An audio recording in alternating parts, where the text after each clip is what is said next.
In the lowest, that is, of Gabura, the energy impinges wholly upon oneself. That is, one absorbs it as a man. In all cases, the energy of which it is here written is not particular or personified. It is energy in itself, without quality. The highest mode can only be fully apprehended by an abscissimus. It is the final attainment. It is the active counterpart of the higher form of the beatific vision.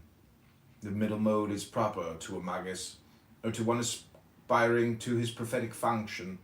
It is described, and the method of attaining it is set forth in the book called Opus Lutetianum. The lowest mode is the peculiar task of a major adept. It is best accomplished by means of the secret of the sanctuary of the gnosis. Of the highest mode, it would be neither fit nor useful to treat more intimately. The middle mode concerns each magician in his peculiar and private relations with the infinite, and demands from each of its adepts a special preoccupation, but of the lowest, that is, of Gabura, the energy impinging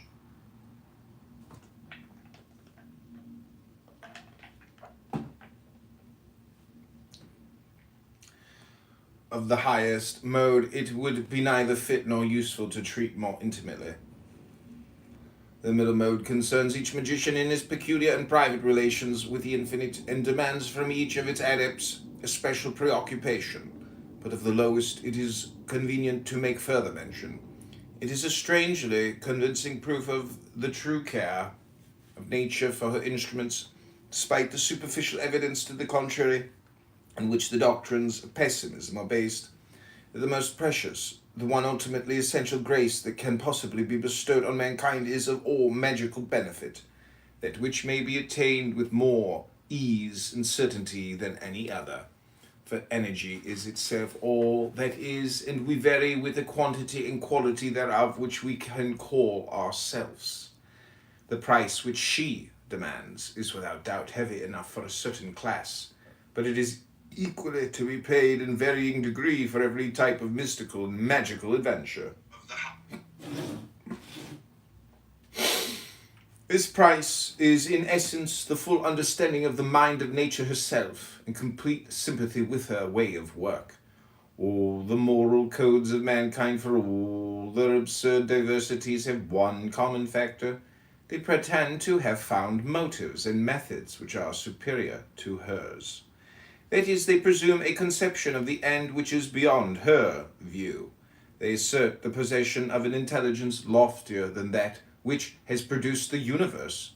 Consider only that the highest manifestation possible to the rational mind is the discovery of the laws, which summarize her manner of operation. We may then say at once that all such pretentious arrogance is impudence and absurdity, and it must be surrendered. Nay, more, uprooted and calcined before any serious progress can be made in the royal and sacerdotal art. Hence also any aspiration of a partial order. This price is in Hence also any aspiration of a partial order, any which depends for its wisdom on the justice of our perceptions of our own needs, is almost certain to be tainted with the very poison of which nature would purge us. There is in fact only one magical operation of whose propriety we may always be sure, and that is the increase of our sum of energy. It is even indiscreet to try to specify the kind of energy required, and worse, to consider any particular purpose. Energy being increased, nature will herself supply clarity. Our vision is obscure only because our energy is deficient. For energy is the substance of the universe. When it is adequate, we are in no doubt as to how to employ it. Witness the evident case of the will of the adolescent. It is also to be well noted that moral obstructions to the right use of this energy cause at once the most hideous deformations of character, and determine the gravest lesions of the nervous system. Hence also any aspiration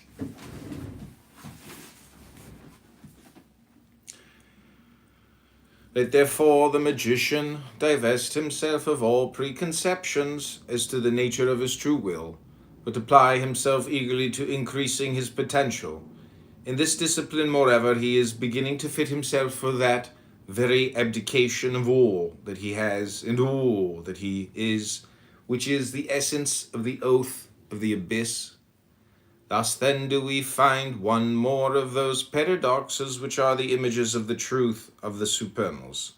By destroying our own highest morality and relying upon our natural instinct as the sole guide, we come unaware upon the most simple and the most sublime of all ethical and spiritual conceptions. Knowledge, Dath. Knowledge is not a sephira. It is not on the tree of life. That is, there is in reality no such thing. Let therefore the magician divest himself of all preconceptions as to the nature of his truth.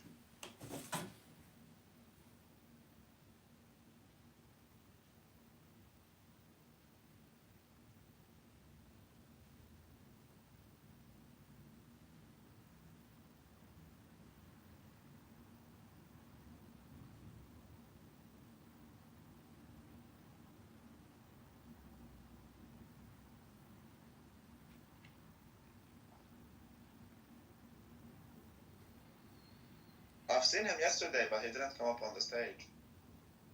Maybe because he's afraid of you.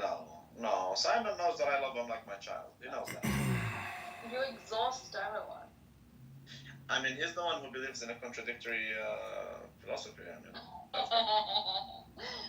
yeah, and you know, I feel that when he gets older, maybe he will start understanding or at least thinking a little bit he's more older than me. about this atheist stuff. How old is he? Is he older than you? He's 29. Okay, I'm 28. Yes, he's a year older than me. Oh. Okay, so you can't use his age as an excuse because I understood these things when I was 22. You know, I hate to say this, but both of you, all of you, I mean, maybe not all of you, but, you know, you guys need to go to a monastery and learn just how stupid you really are. I mean, all of your opinions on this app are just bad takes. It's a waste of your time. That's the big secret. This nigga right now. There you go. Listen to him. Me too, honey. I mean, I hate to say it, but you're just learning English. Say bye-bye to Doge Maga. Say bye-bye. You just what? This is an ESL training seminar. You know, you guys are just learning English. That's what's happening. Say bye-bye. Not yet. Not yet. Toodaloo. Give me another 10 minutes. Toodaloo, that's a good English word. I like that one. Remember that one. Toodaloo. Everybody say toodaloo.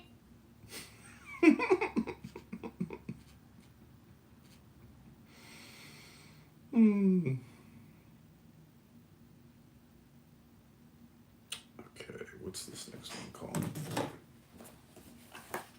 Knowledge.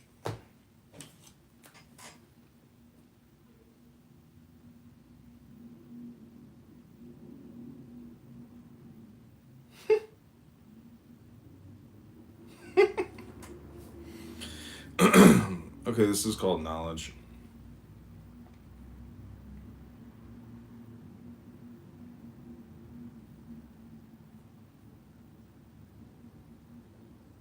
Oh, my friend the trash bag has come for knowledge.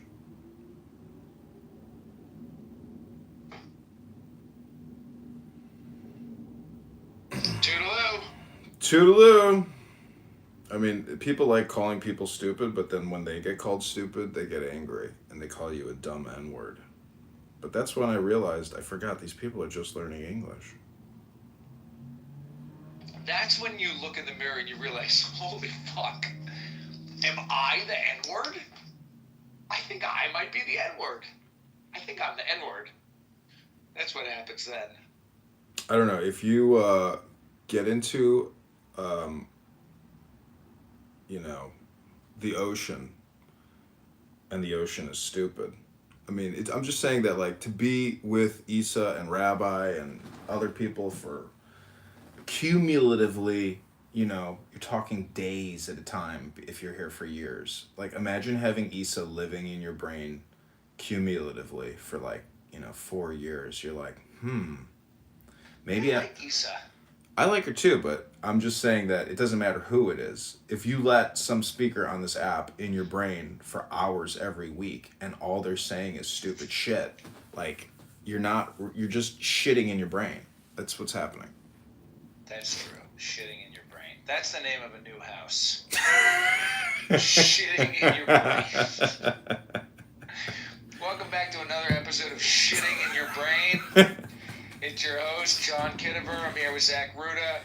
Today on Shitting in Your Brain, we're going to shit into your brain. So just open up your brain and fuck you, N-word, F-word, retard, moron, Nancy Pelosi. I mean, I heard Rabbi talking to Jazzy this morning, and I was like, isn't it crazy that this guy says the N-word all the time, and he's here having the most irrelevant, irascible conversation ever imaginable.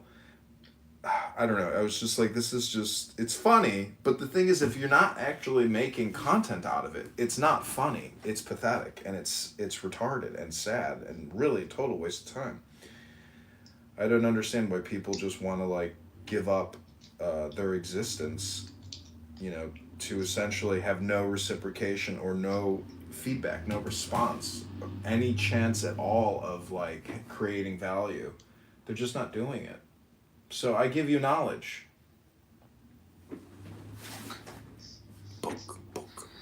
Yeah, I mean, I hear you. Again, for me, it's scratching an itch because I'm in a weird place politically where my political opinions have shifted over the years, and I find myself alienated in my community. There was. Did you have a protest? I mean, like the thing about living in Chicago. That's your script, though. That's what you tell yourself. That's just. Yeah, it's a script. So the thing is, it's about maximizing individual liberty all the time. It truly is political. I got $3,000 in the bank yesterday. $3,000 deposit. For your grant? From Patreon. Oh, wow. Yes, because my Patreon payments were stopped up because I had changed my bank account. So there were sending Patreon payments for the past 3 years to a closed bank account. Oh my gosh. And so then I changed it to the accurate bank account, and they gave me, it's only been like, I don't know how much I have on Patreon. It's like $50 or $60 a month. Like, it's not much, okay? But it is $50 or $60 a month, and when I got 3 years worth of payments that had been stopped up, now all of a sudden it's a $3,000 check, and that's pretty cool. And that's inspiration to make more rewilding content, I would say. Yeah, 100%. That's great. That's very exciting. I mean, you could be on Patreon. I would subscribe to you on Patreon for $1. Like, I would pay $1 a month. I'll send you $1 a month. I'll be your first subscriber. Let me text myself, because what I need to do is add Patreon to every single YouTube and Instagram. Right, you need to have a Patreon link to your Patreon everywhere you ever post a link. Yeah. In fact, I should have a link to my Patreon but nobody associates. I don't know if people would donate to my Patreon from Clown House, but I do have a Patreon link on like my Instagram, for example, and then anybody who wants to support me in any way can sign up to send me $1. There are 3 different tiers. I mean, you know how it works. I have 3 tiers. $1, $5, or $15 a month. And so if you really want to support me, you could send me $15 a month. It's pretty much nothing to you. But if you get 60 people who are sending you $15 a month, I mean, if you had 100 people who were sending you $15 a month. Yeah, I just envisioned you like creating a video of you giving this speech to a YouTube video. And then sure enough, every year it generates like an extra like 20 new subscribers because you created that one video.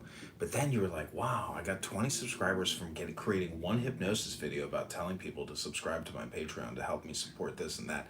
And you're like, so all I started doing was creating videos telling people to send me their money. And oh my gosh, everybody was hypnotized and started sending me money. I was like, I can't believe communication causes people to send me money if I tell them to send me money. It's amazing. I'm rich with knowledge. I'm rich, bitch. So that's what I'm doing today. I'm managing my online presence. changing my PTR back to a picture of a trash bag. I'm telling you, you really need to basically always use positive communication all the time. To even like call yourself a trash bag, call yourself, you know, nature man. Use any positive words, but I would just encourage you. Should I make another account that's Zach Ruda? Because the problem is, John, I now have 4 accounts or something that are all called Zach Ruda on Clubhouse, and I can't access any of them. Don't worry about it. I'm just saying, for general reminder, always use positive words. Like, no reason to use vulgarity, profanity, or any type of negative descriptor or adjective or noun or verb. Like, there's just no point. And this app is just so full of toxic words that, I'm giving you knowledge. Here, what do you think of this? Did you see this PTR? Wait, let me look at it. Dude, that's so funny. It's fucking hilarious. That is so funny. That could do well. I mean, man, see, this is the thing is you really gotta, hang on. post it places, put it on your shit, like, get people laughing.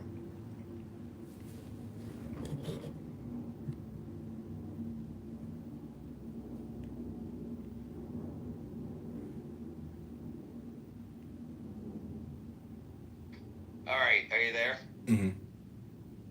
This is my new iteration.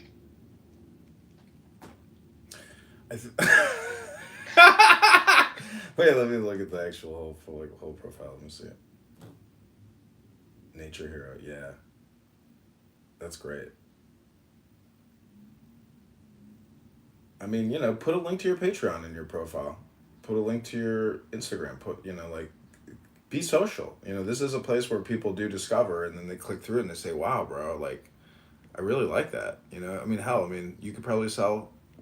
Anyways, you know what I'm saying. Like, just keep marketing yourself all the time. There's no point. Like, this app is all about communication marketing, but it's really primarily just like talk therapy for people who want to dope up in dope rooms.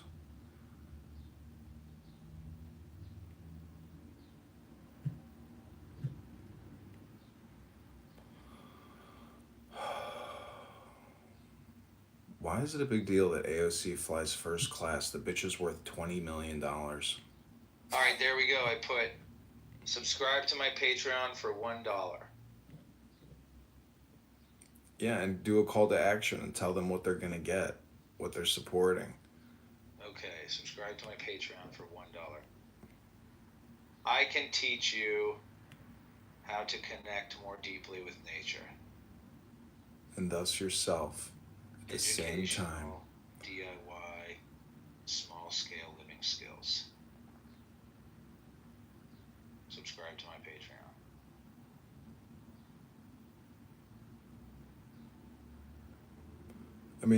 I had to drive to the doctor's office yesterday. It's like a 2-hour fucking drive. And you go through some bad neighborhoods and you just see people just sitting out in the rain, just literally sitting in the fucking rain, and you're just like, damn, it must suck to be so stupid that you literally like can't even have an intelligent thought. You're just sitting there in the rain and you're just like, I hate my life. I hate my life. I hate my life. But they're not even, see, I think some people are so stupid they don't even know they're miserable. They're just like, no, this is life. It's pretty bad, but, I don't know. Just saying that suffering and misery is everywhere. I hate my life. Did you ever see The Sopranos? Yeah, I've seen them all. Do you remember Gloria? Oh, yeah, the car saleswoman? The saleswoman who's like, kill me, fuck me. He's like, I thought you saw a shrink. He says, why don't you get all your fucking talking done with her? Kill me. Gloria. All right, well, I'm going to smoke some cannabis and continue to do my work here on the computer. I'm going to find my computer charger. I'm going to make some money this summer teaching people about nature. Nature tours. Maybe I should put that in my profile. Nature tours in Portland, Maine. Well, I would just encourage you to study Kabbalah, because if you really want to teach people nature, You should probably know Kabbalah. Kabbalah. I think that I'll bring the Tanya to my nature tours. That's great. You know what you can do is like you can just change the titles, and make the titles more nature, so they don't even know what they're listening to, and they have no idea they're listening to Jewish philosophy. Right. I'll be like, here's a book. This is a story about nature, and this is a little speech about connecting to nature, and Benoni is the nature connector, and Chokmah is nature, and dot. Bina, Chokmah, and dot. Okay, well, if you are interested in knowledge, I encourage you to listen. This is a quick 3-minute powerful meditative hypnosis to help you increase your knowledge. Here we go. Dath, knowledge, is not a sephira. It is not on the tree of life. That is, there is in reality no such thing. Of this thesis, there are many proofs. The simplest, if not the best, is perhaps as follows. All knowledge may be expressed in the form S equals P. But if so, the idea P is really implicit in S. Thus we have learned nothing. And of course, if not so, the statement is simply false. Now see how we come at once to paradox. For the thought, there is no such thing as knowledge. Knowledge is a false idea, or however it may be phrased, can be expressed as S equals P. It is itself a thing known. In other words, the attempt to analyze the idea leads immediately to a muddle in the mind. But this is of the essence of the occult wisdom concerning Dath. For Dath is the crown. For Dath is the crown of the Ruach, the intellect, and its place is in the abyss. That is, it breaks into pieces immediately it is examined. There is no coherence below the abyss, or in it. To obtain this, which is one of the chief canons of truth, we must reach Neshama. For this there is another explanation quite apart from the purely logical trap S equals P, unless identical and therefore senseless, is an affirmation of duality, or we may say intellectual perception is a denial of somatic truth. It is therefore essentially false in the depths of its nature. The simplest and most obvious statement will not bear analysis. Vermilion is red, is undeniable, no doubt, but on inquiry it is found to be meaningless. For each term must be defined by means of at least two other terms, of which the same thing is true, so that the process of definition is always obscurum per boscurius. For there are no truly simple terms, there is no real intellectual perception possible. What we suppose to be such is in fact a series of more or less plausible conventions based upon the apparent parallelism of experience. There is no final warrant that any two persons mean precisely the same thing by sweet or high. Even such conceptions as those of number are perhaps only identical in relation to practical, vulgar applications. These and similar considerations lead to certain types of philosophical skepticism.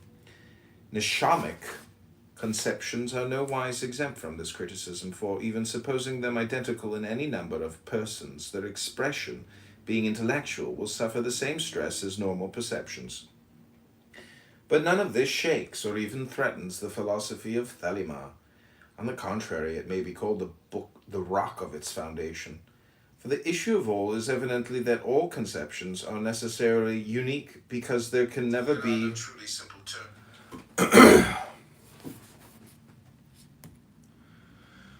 On the contrary, it may be called the rock of its foundation.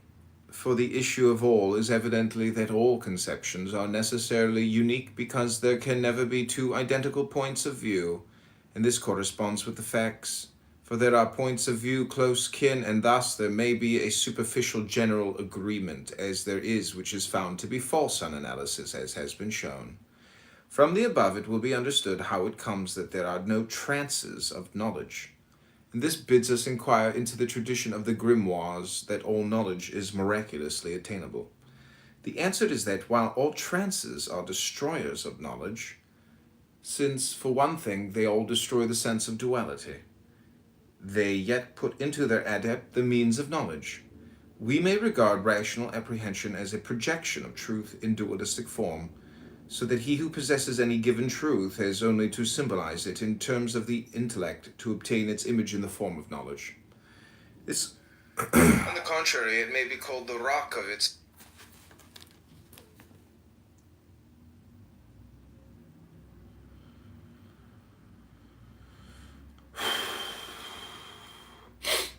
This conception is difficult. An illustration may clear its view. An architect can indicate the general characteristics of a building on paper by means of two drawings, a ground plan and an elevation. Neither but is false in nearly every respect. Each is partial, each lacks depth, and so on. And yet in combination they do represent to the trained imagination what the building actually is. Also illusions, as they are, no other illusions will serve the mind to discover the truth which they intend. This is the reality hidden in all the illusions of the intellect, and this is the basis of the necessity for the aspirant of having his knowledge accurate and adequate. The common mystic affects to despise science as illusion. This is the most fatal of all errors, for the instruments with which he works are all of this very order of illusory things.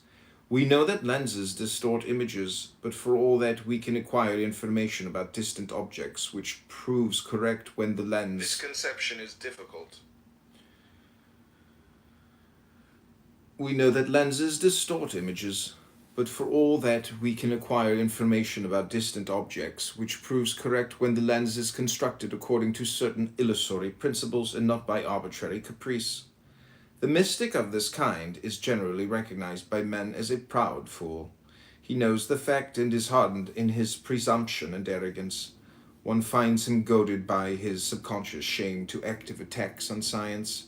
He gloats upon the apparent errors of calculation which constantly occur, not at all understanding the self-imposed limitations of validity of statement which are always implied.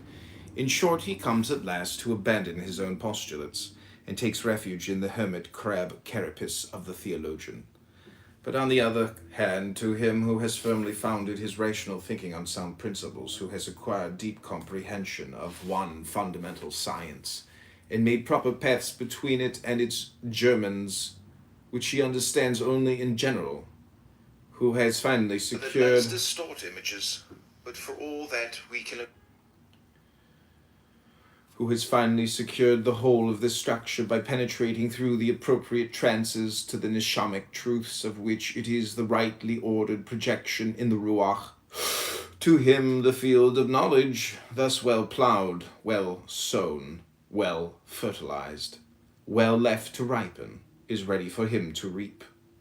The man who truly understands the underlying formula of one root subject can easily extend his apprehension to the boughs, leaves, flowers, and fruit. And it is in this sense that the medieval masters of magic were justified in claiming that by the evocation of a given daemon, the worthy Octinomos might acquire the perfect knowledge of all sciences, speak with all tongues, command the love of all, or otherwise deal with all nature as from the standpoint of its maker.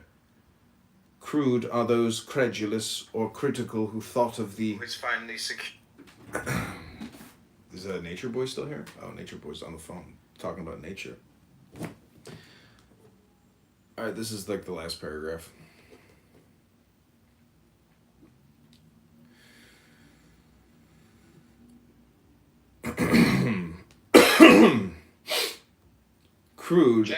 Crude are those credulous or critical who thought of the evocation as the work of an hour or a week, and the gain thereof to the adept, not the pure gold, certes, nor the stone of the philosophers, but yet a very virtuous weapon of much use on the way, also a mighty comfort to the human side of him, for the sweet fruit that hangs upon the tree that makes men gods is just this sun-ripe and soft bloom-veiled globe of knowledge.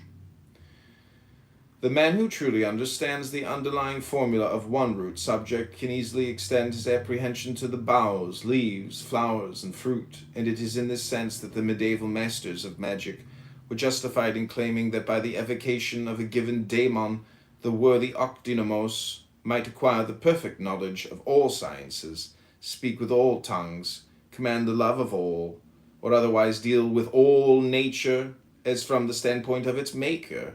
Crude. Okay, that's it. That's like a perfect sentence for you, or a perfect little paragraph for you with regards to nature.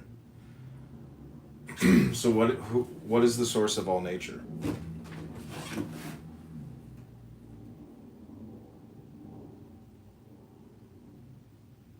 The oneness with everything, Hashem. Yeah, Hashem, the maker, the creator, which is you. That's the secret. That's the secret knowledge, or the destroyer of knowledge.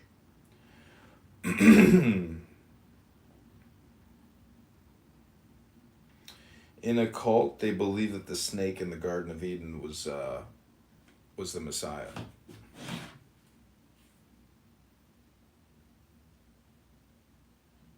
The snake was the Messiah. That doesn't make any sense. I know it doesn't make sense, but I How can was read. the snake the Messiah?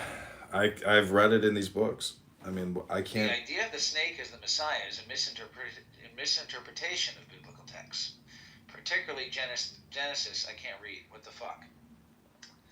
Particularly Genesis 3:15, which is often understood as a prophecy about the Messiah's eventual victory over evil, not an endorsement of the snake as the Messiah.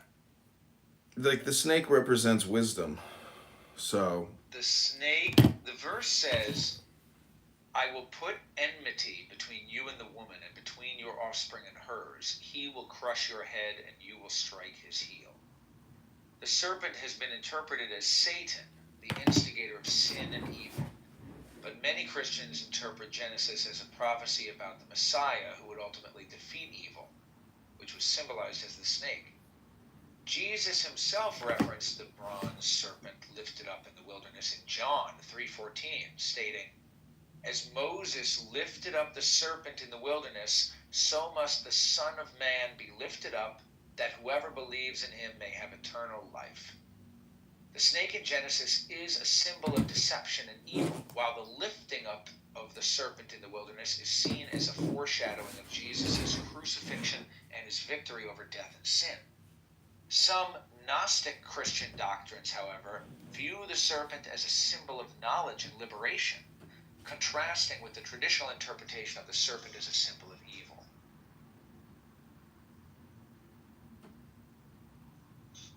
So the snake was the Messiah. So basically the snake was the Messiah.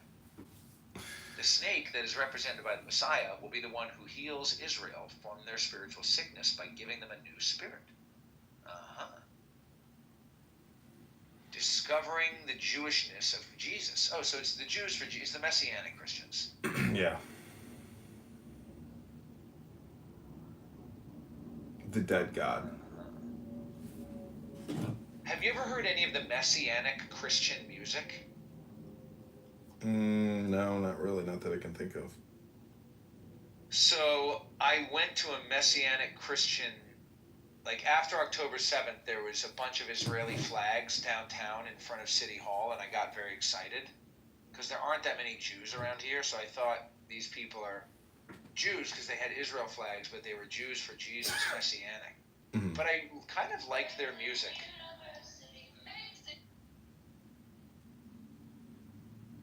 Well, you know, the Black Hebrew Israelites are technically Jews for Jesus too.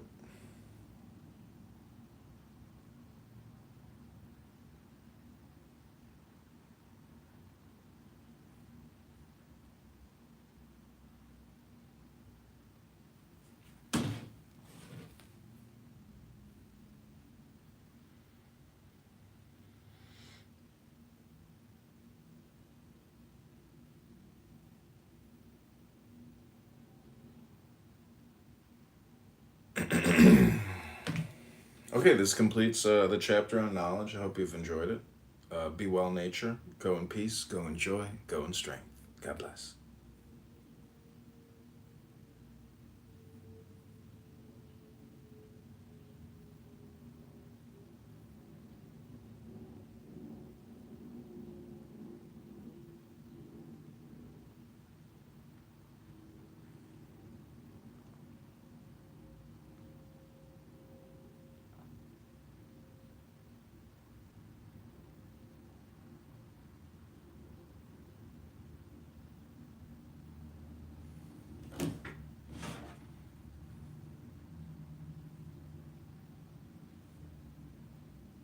The Magus of the gods, with his one word that seems to overturn the chariot of mankind in ruin, does not in fact destroy, or even alter anything. Think but the realization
Messiah. The snake that is represented by the Messiah.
Understanding the nature of knowledge, the culmination and stasis of the intellectual faculties, has been discussed in the previous essay. It implies a contradiction in terms. Understanding is the resolution of this antinomy. It is the chief quality of neshama, the intelligence, an idea insusceptible of true definition because supra-rational and only appreciable by direct experience. One can say at most that it is independent of any of the normal modes of motion of the mind. It is a significant illustration of the truth of this Kabbalistic theory that women often possess most excellent intelligence while totally incapable of the knowledge and reason on which logically it is founded. Samadhi, at first onset productive of bewildering ecstasy, ultimates in this understanding. One may say, therefore, that understanding implies a certain samadhic quality of apprehension.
Okay, this is Kabbalah, Wisdom, and Understanding God. This is Doge.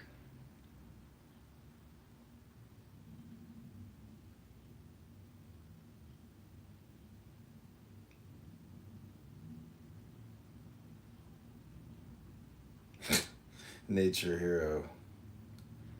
Dude, I'm like laughing at your new profile. It's very funny. So I'm reading this book called Little Essays on Truth. It's a Kabbalistic meditation book.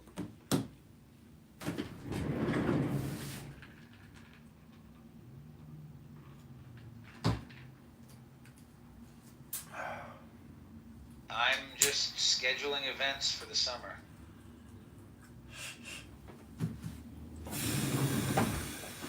Well, if you want to become a patron, send me $1 for this reading. I would appreciate it. Did you set up a Patreon? I have I have one. I don't know what it is anymore. It's been like probably over years since I've ever even thought about it. Is it Chicago Cheeseburger? It could be. It could be John Kitover too. I don't know. I'd have to look it up. It should just be, I don't know what, maybe it should be Edmund Dakin. No, I would just call it like wisdom books or something like that. Probably call it wisdom books. Get paid to read books all day long. I could do that for a living. Okay, this is called Understanding. This is just, these are 60-second clips. I've got it all, it's just going to be 5 minutes. I got 5 phones set up. Here we go. This is called Understanding. It is a significant illustration of the truth of this Kabbalistic theory that women often possess most excellent intelligence while totally incapable of the knowledge and reason on which logically it is founded. Samadhi, at first onset, productive of bewildering ecstasy, ultimates in this understanding. One may say, therefore, that understanding implies a certain samadhic quality of apprehension. Duality is perhaps not absolutely abolished save in the superstructure of the state, but it assumes a form which it would be absurd to call dualistic. It will be noticed that violation of logic is essential to every true effort to convey the conception. This fact lies at the root of all Trinitarian symbolism. The scheme is geometrical in idea and even arithmetical, as shown by the attribution of Bina to the number 3. But the solution of every dyad in a triune triad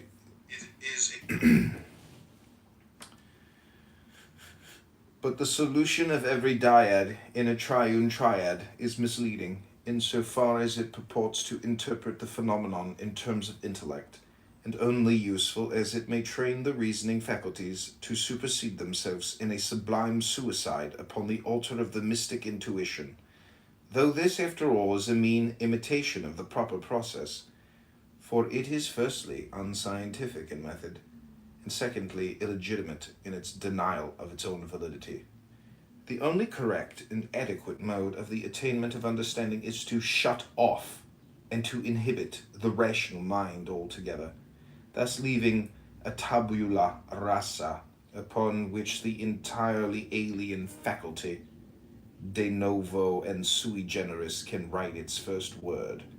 But then it will surely be said, what is more unintelligent than this supposed intelligence, than this formless, even delirious ecstasy which sweeps away all shapes of thought? The solution. No sane man would deny this premise, but the explanation is that this ecstasy is, so to say, the throe of birth of the new faculty. It is surely natural for an observer to be startled, for the moment, by the discovery of a new universe. Amnanda must be mastered manfully, not indulged as a vice in the manner of the mystic. Samadhi must be clarified by sila, by the stern virtue of constraint, and then appears the paradox that the new law of the mind has come not to destroy but to fulfill the old. The understanding takes full cognizance of all that vast material which the reason was unable to build into any coherent structure. The contradictions have disappeared by absorption. They have been accepted as essential factors in the nature of truth, which without them were a mere congeries of facts. It will be clear from all these considerations that there need be no surprise at this. No sane man would deny.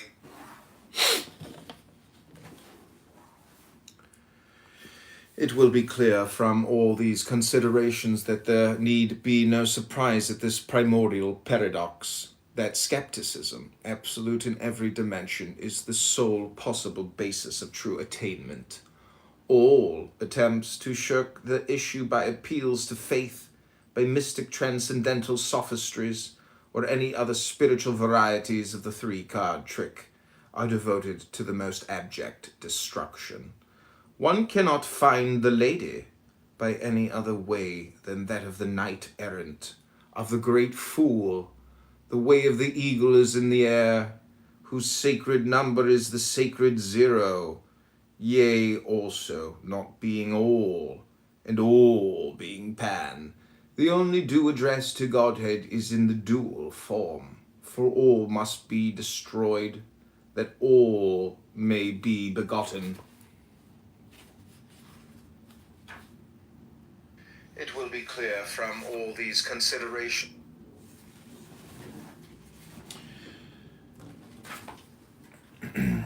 That's called understanding.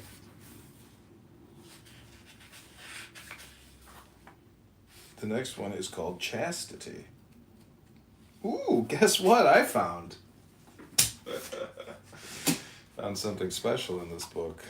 Some money just fell out of it. Ooh, that's so funny. There was a $5 bill stuck in the back. wisdom and understanding God, meditation.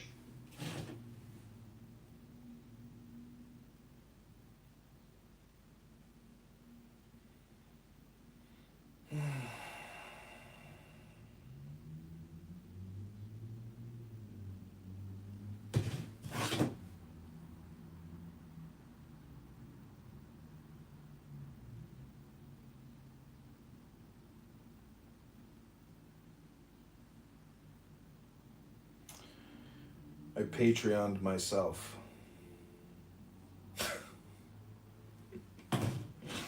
I'm gonna create a house called Shitting in Your Brain. That is so funny.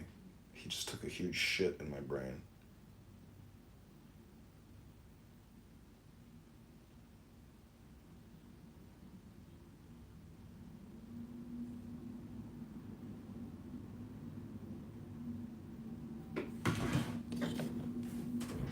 Dr. Doge, we're ready for the next passage. Is your name really Alan? Yes.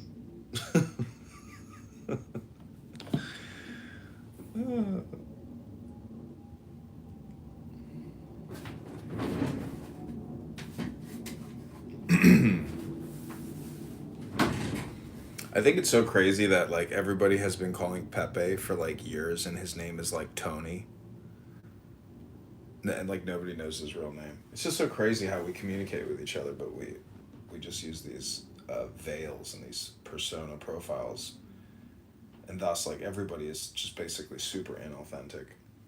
There's no like genuine characters here. Basically, the whole thing is a lot of people just want to use racist terminology and not have it tied to their online identity. That's really why people create these, why they don't use their real name. Welcome to Clown House. Basically, yeah. But that's the one great thing that you can actually extract from Clown House is black racists, and you can prove that beyond a reasonable doubt that they are like extremist racists, and they're African American extremist racists, but they're still Americans, which is the funniest part. What are your thoughts on the Black Hebrew Israelites? I don't know. You know, I think it's like it is a fantastic asset, believe it or not, because it's amazing having like black American Jews, you know, because they're the ultimate troll. They upset everybody. And so they're actually like a valuable you know, contrast or totem. I don't know I don't even know what the word totem means technically, but I mean, totem pole, which is like many-faced poles. But anyways, that's funny. I was in this room like the other afternoon, and like it wasn't black right now. It was like this other black Jewish guy. He came in. Lieb. In a room. And Lieb, yeah. and he starts trying to speak Hebrew. Mm-hmm. And a lot of people who are actually Jewish were like, "You're saying it wrong. Like that's not what it means." And they start asking him because like they're so curious, like because he's not born Jew, like he has no family members that are Jewish, and he's claiming that he converted, I guess. And people are asking him like, "Why did you convert? Like what was like your line of thinking?" And he's like, I mean, the Jews just seem to be very successful and this and that. Yeah, well, he's working on his language skills. Yeah. Okay, this is called chastity. Okay, this is your meditation, hypnosis, reprogramming of the day. I hope you enjoy it. Dr. Martell, here we go. Just mute your mic for me if you can. Chastity. Those works of ancient and medieval literature which more particularly concern the seeker after truth concur on one point. The most worthless grimoires of black magic no less than the highest philosophical flights of the brotherhood which we name not, insist upon the virtue of chastity as cardinal to the gate of wisdom. Let first be noted this word virtue, the quality of manhood, integral with virility. The chastity of the adept of the Rose and Cross, or of the Grawl Knights of Mont Salvat, is not other than very opposite to that of which the poet can write. Chastity that slavering sates his lust without the walls, muse and is gone, preening himself that his lewd lips relent, or to that emasculate frigga of Alfred Tennyson and the academic schools. The chastity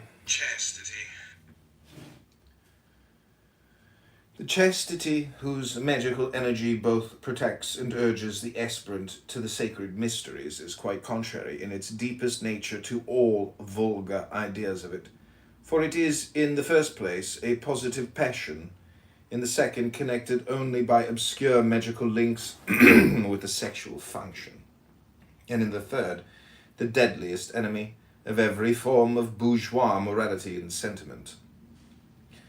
It may assist us to create in our minds a clear concept of this noblest and rarest, yet most necessary of the virtues, if we draw the distinction between it and one of its ingredients, purity. Purity is a passive, or at least static, quality. It connotes the absence of all alien admixture from any given idea, as pure gallium, pure mathematics, pure race. It is a secondary and derived use of the word, which we find in the chastity.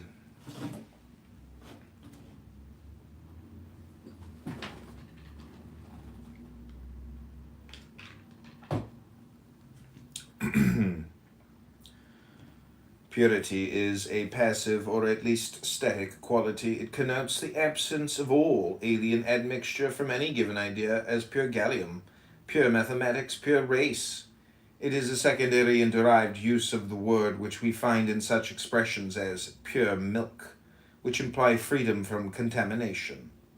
Chastity, per contra, as the etymology castus, possibly connected with castrum, a fortified camp, suggests may be supposed to assert the moral attitude of readiness to resist any assault upon an existing state of purity. So dear to heaven is saintly chastity, that when a soul is found as sincerely so 1,000 liveried angels lacking it. Sang Milton, with the true poet's veil-piercing sword vision, for service is but waste unless action demands it. The Sphinx is not to be mastered by holding aloof.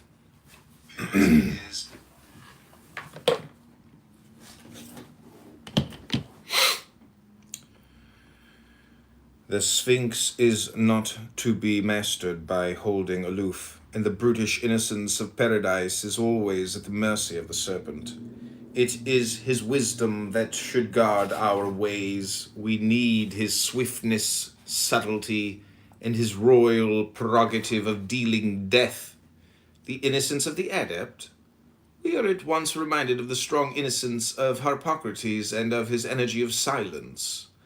A chaste man is thus not merely one who avoids the contagion of impure thoughts and their results, but whose virility is competent to restore perfection to the world about him. Thus the Parsifal, who flees from Kundry and her attendant flower witches, loses his way and must wander long years in the desert. He is not truly chaste until he is able to redeem her, an act which he performs by the reunion of the lance and the sangrel. Chastity may thus be defined as the strict observance of the magical oath that is in the light of the law of Thelema. Sphinx is not... This is one of the subnotes. It says the root cas means house, and house is Beth, the letter of Mercury, the magus of the tarot. He is not still in a place of repose, but the quintessence of all motion. He is the Logos, and he is phallic. This doctrine is of the utmost Kabbalistic importance.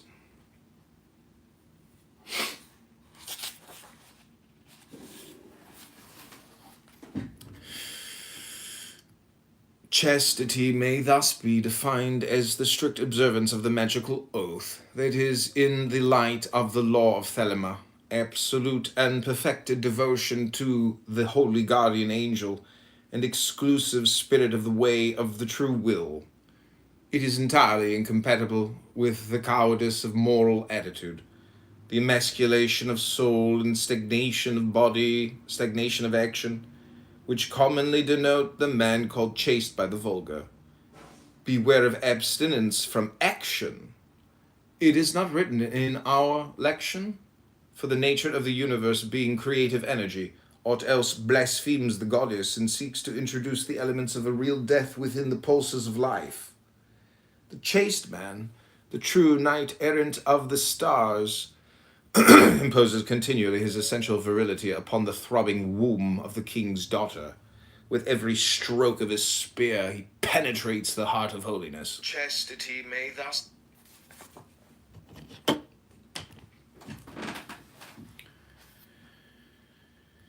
and bids spring forth the fountain of the sacred blood, splashing its scarlet dew throughout space and time. His innocence melts with its white-hot energy the felon fetters of that restriction which is sin, and his integrity with its fury of righteousness establishes that justice which alone can satisfy the yearning lust of the womanhood whose name is opportunity.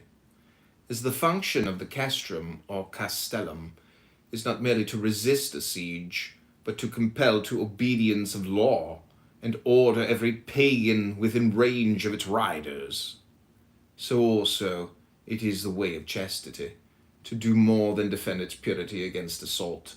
For he is not wholly pure who is imperfect, and perfect is no man in himself without his fulfillment in all possibility.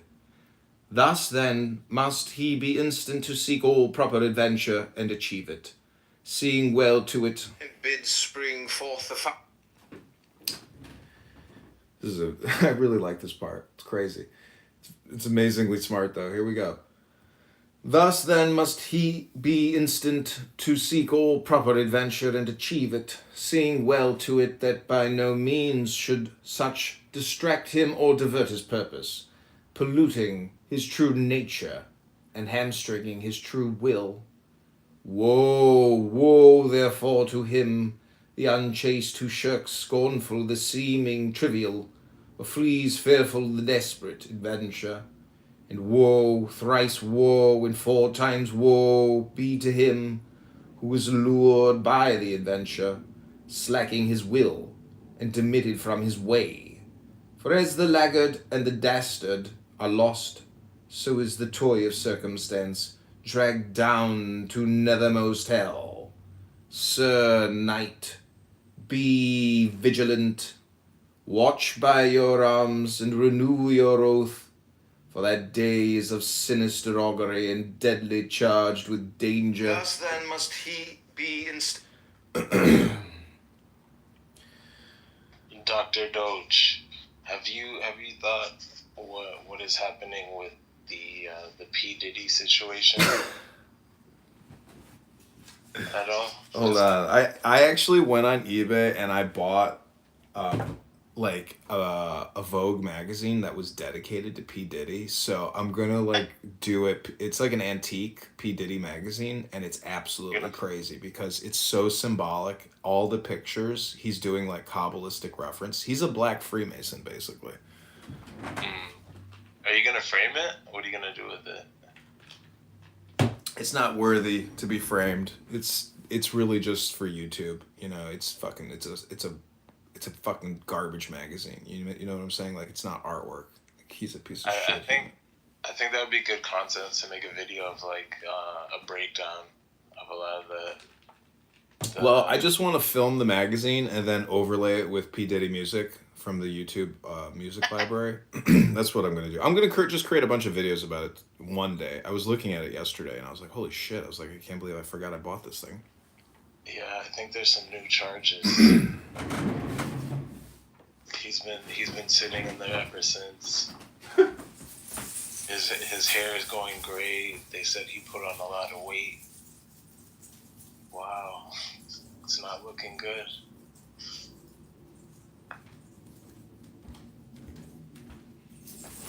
Yeah, I mean, he used black magic power to obtain a lot of wealth. Like, wait till you see this magazine I have. It's just a huge marketing publicity piece. He's very good at communication, and now that he's fat and his hair is fucked up and he's facing all these charges, like his kids are actually the ones enjoying the fruit. You should see how big his family is. It's he's got a big family. He is a black godfather, and he's paying the price for his black magic. Who are you talking about? P. Diddy. Diddy. Oh, P. Diddy.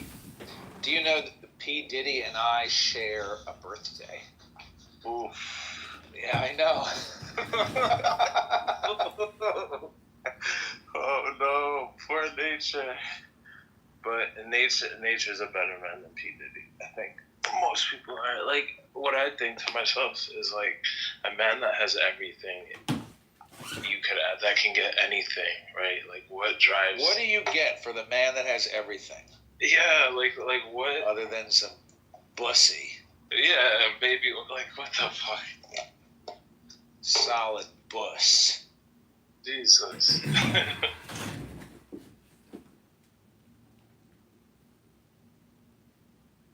I just don't get like that grind after you have everything. Like, why don't you just get out of the industry and I don't know, doing all these freak offs? Like, you have everything you could ask for. Yeah, but the freak offs were like basically his social network. I mean, he was using that for exploitation, abuse, control. Because the theory is, if you can rape somebody in the ass, you can essentially disassociate them so much, and condition them to such an extent where they basically become your automaton and your victim. It's like a parasitic, vampiric, philosophy. I mean, it's black magic. It's the Imperious curse from Harry Potter. Is that what it is? Yeah, there's like a spell that you can basically turn somebody into a puppet and then you just control them. Yeah, it's like sticking your hand up somebody's ass. Right. Literally. Yeah, I mean, that's what they do at a lot of these, in these hazing incidences at college. A lot of these hazing incidences are just young men, molesting and raping other young men. A lot of the hazing incidents is one guy literally just shitting into the brains of another guy. Or just like one guy on the floor and everybody's just shitting in his brain. That's what they do. They put you in a casket. If you're part of Skull and Bones, they put you in a casket and they make you jerk off in front of everybody and then they rape you. And now you're part of the Brotherhood. Yeah. That's amazing. That's weird. Isn't the Skull and Bones at Harvard, right? Is that yeah? I mean, I'm totally making that up. Like, I very much doubt they rape you, but there is some type of, very strange sexual indoctrination, which I think is probably just metaphoric. I doubt they actually molest you. Well, it may not be molestation, but it's definitely like there's an initiation, right? Yeah. And they all know about it. For sure.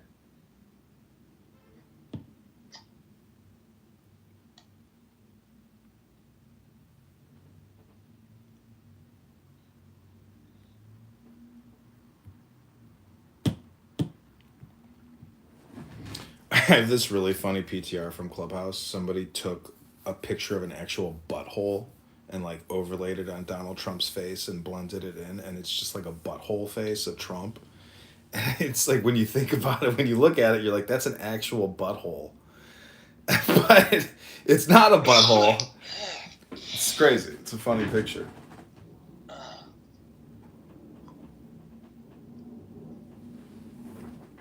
Okay, I'm gonna go take a piss and then I'm gonna finish reading this book. I hope you guys are having a great day. This is Kabbalah, Wisdom, and Understanding God.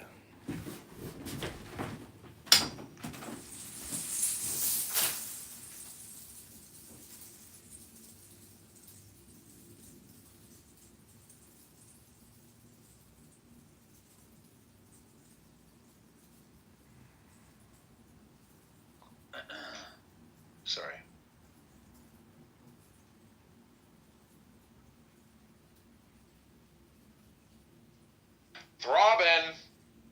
he didn't make either of us a moderator, so we're stuck here.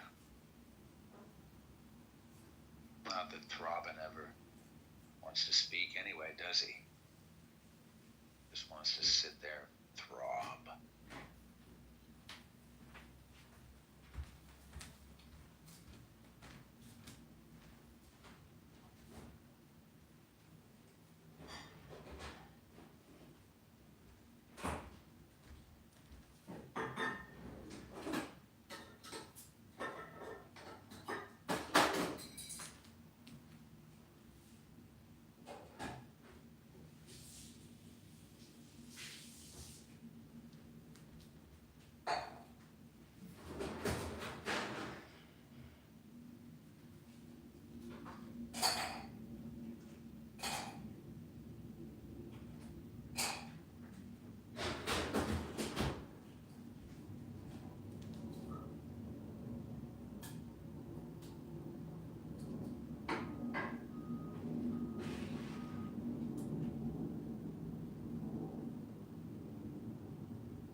Okay, here we go. As the function of the castrum or castellum is not merely to resist a siege, but to compel to obedience of law and order every pagan within range of its riders, so also it is the way of chastity to do more than defend its purity against assault. For he is not only pure who is imperfect, and perfect is no man in himself without his fulfillment in all possibility. Thus then must he be instant to seek all proper adventure and achieve it, seeing well to it that by no means should such distract him or divert his purpose, polluting his true nature and hamstringing his true will. Woe, woe, therefore, to him, the unchaste who shirks scornful the seeming trivial, or flees fearful the desperate adventure, and woe, thrice woe, and four times woe to be to him who is allured by the adventure, slacking his will, and demitted from his way, for as the laggard and the dastard are lost as the function of the cash. And woe, thrice woe, and four times woe be to him who is allured by the adventure, slacking his will, and demitted from his way. For as the laggard and the dastard are lost, so is the toy of circumstance dragged down to nethermost hell. Sir Knight, be vigilant, watch by your arms and renew your oath, for that day is of sinister augury, and deadly charged with danger which ye feel not, to overflowing with gay deeds, and bold of masterful, of manful chastity. Silence. Of all the magical and mystical virtues, of all the graces of the soul, of all the attainments of the spirit, None has been so misunderstood, even when at all apprehended as silence. And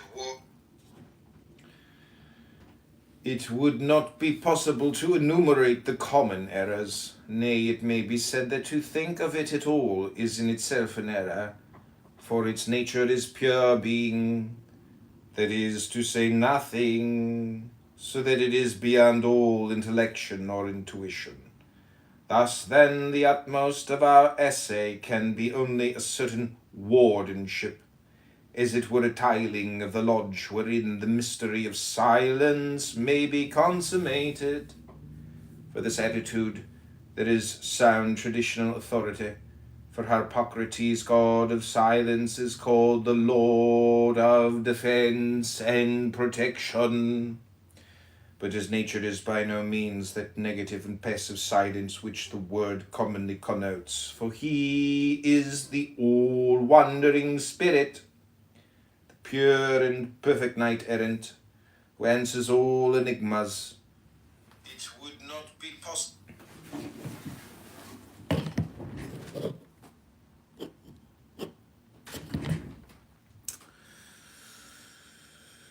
But silence in the vulgar sense is not the answer to the riddle of the Sphinx. It is that which is created by that answer. For silence is the equilibrium of perfection, so that Harpocrates is the omniform, the universal key to every mystery soever. The Sphinx is the puzzle or pucelle, the feminine idea to which there is only one complement, always different in form, and always identical in essence. This is the signification of the gesture of the god. It is shown more clearly in his adult form, as the fool of the tarot, and as Bacchus Diphues, and without equivocation when he appears as Baphomet. When we inquire more closely into his symbolism, the first quality which engages our attention is doubtless his innocence. Silence in the vulgar. Not without deep wisdom is he called twin of Horus, and this is the Aeon of Horus. It is he who sent forth Iwas, his minister, to proclaim its advent. The fourth power of the Sphinx is silence. To us, then, who aspire to this power as the crown of our work, it will be of utmost value to attain his innocence in all its fullness. We must understand, first of all, that the root of moral responsibility, on which man stupidly prides himself as distinguishing him from the other animals, is restriction, which is the word of sin. Indeed, there is truth in the Hebrew fable that the knowledge of good and evil brings forth death. To regain innocence is to regain Eden. Not without deep wisdom. To regain innocence is to regain Eden. We must learn to live without the murderous consciousness that every breath we draw swells the sails which bear our frail vessels to the port of the grave. We must cast out fear by love, seeing that every act is an orgasm. The total issue cannot be but birth. Also, love is the law. Thus every act must be righteous and truth. By certain meditations this may be understood and established, and this ought to be done so thoroughly that we become unconscious of our sanctification, for only then is innocence made perfect. This state is, in fact, a necessary condition of any proper contemplation of what we are accustomed to consider the first task of the aspirant, the solution of the question, what is my true will? To regain...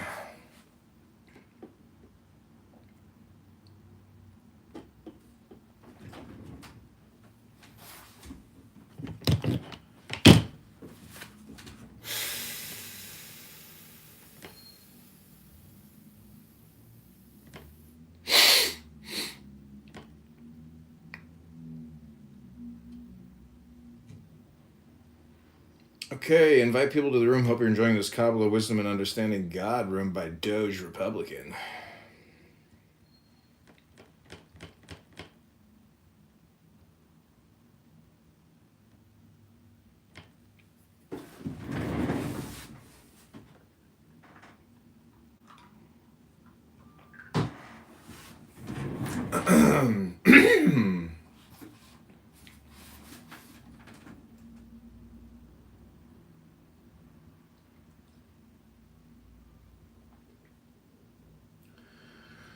This state is, in fact, a necessary condition of any proper contemplation of what we are accustomed to consider the first task of the aspirant, the solution of the question, what is my true will? For until we become innocent, we are certain to try to judge our will by some canon of what seems right or wrong. In other words, we are apt to criticize our will from the outside, whereas true will should spring, a fountain of light, from within, and flow unchecked, seething with love into the ocean of life. This is the true idea of silence.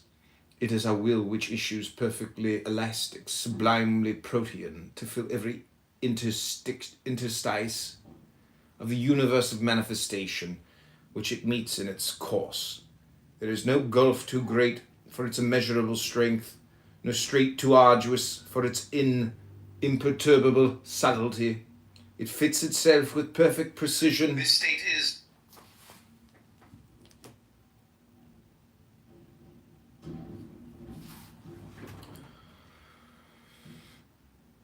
This is the true idea of silence. It is our will which issues perfectly elastic, sublimely protean, to fill every interstice of the universe of manifestation which it meets in its course. There is no gulf too great for its immeasurable strength, no strait too arduous for its imperturbable subtlety. It fits itself with perfect precision to every need. Its fluidity is the warrant of its fidelity. Its form is always varied by that of the particular imperfection which it encounters. Its essence is identical in every event, and always the effect of its action is perfection, that is silence, and this perfection is ever the same, being perfect yet ever different, because each case presents its own peculiar quantity and quality. It is impossible for inspiration itself to sound a dithyramb of silence, for each new aspect of Hippocrates is worthy of the music of the universe throughout eternity. This is the true idea of silence.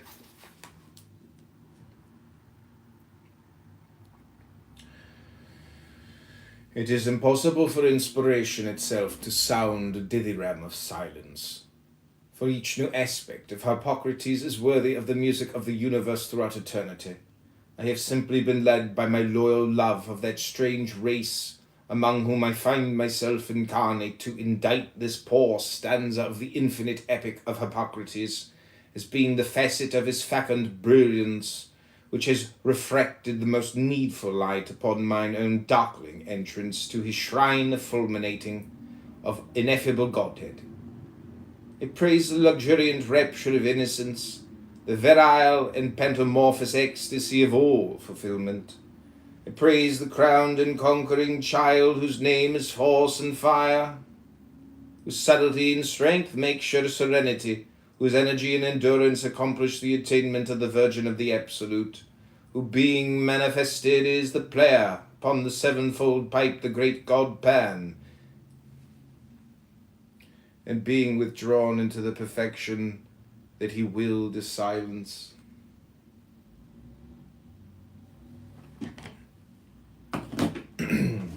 That's why Clubhouse is such a double-edged sword. It's like you could be silent here, or you can choose to go against the silence and be an idiot or a fool.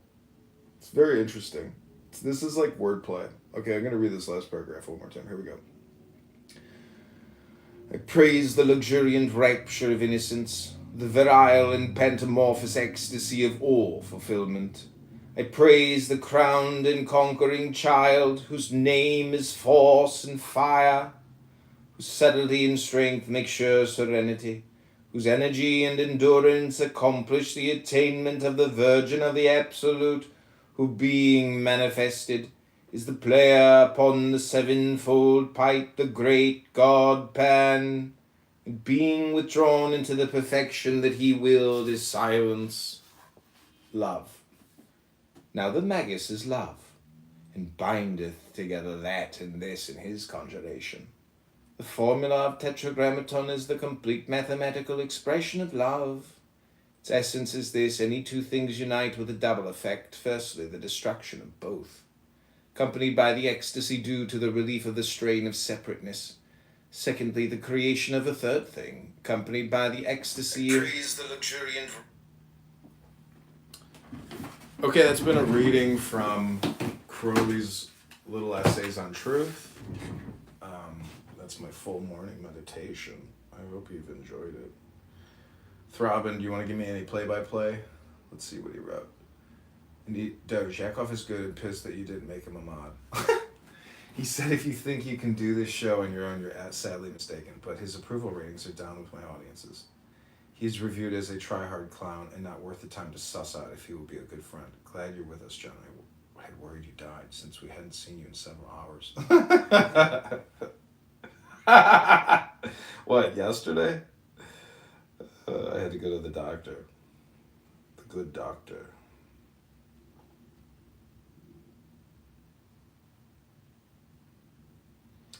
Doctor of Wisdom.